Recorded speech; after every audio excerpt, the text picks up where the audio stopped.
Hey! What's up mga boss madam? It's Art Space Tattoo and Piercing Home Studio once again.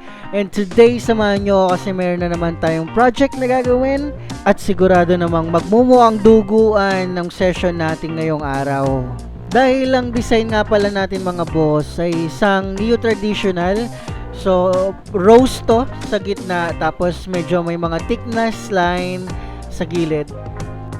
At syempre mga boss, ang gamit natin na ink dyan, Arctic ink na talaga namang subok na sa tattooan.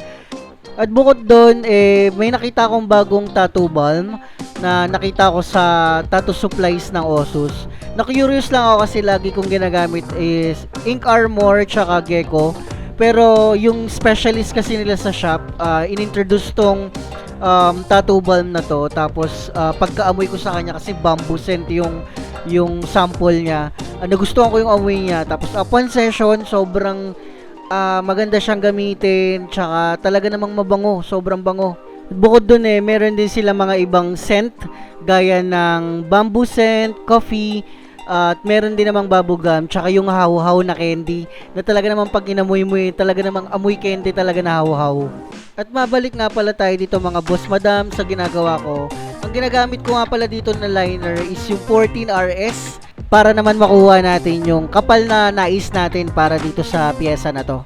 Habang dito naman sa mga maninipis na linya, ang gamit lang natin dito is 7RL na tumatakbo naman sa voltahe ng makina natin na 6 volts lamang.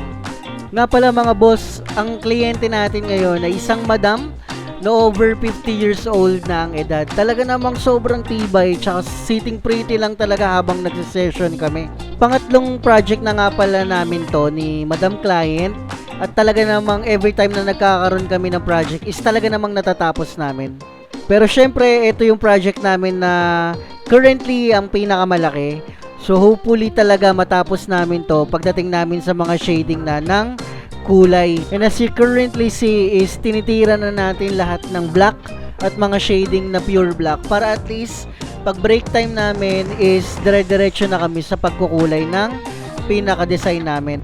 Payo ko nga lang pala mga boss, pag magpapatattoo kayo is hangga't maaari hindi kayo nakainom ng alak 2 days or the day before kayo magkaroon ng tattoo session kasi yung alak kasi nagpapatining ng dugo natin which can lead increase sa pagdudugo during the tattoo process natin.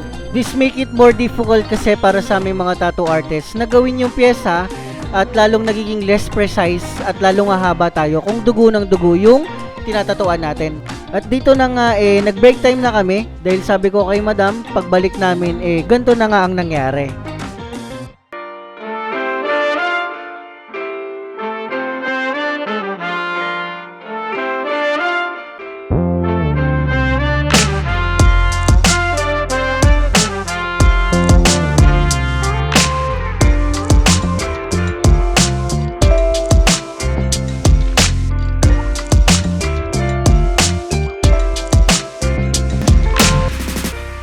At dyan na nga natapos ang session natin ngayong araw. Ito ang resulta ng ating pyesa. Sana naman nagustuhan nyo guys. And sa mga may questions, inquiries at gusto magpa-schedule, please message lang po kayo dito sa page natin. Salamat!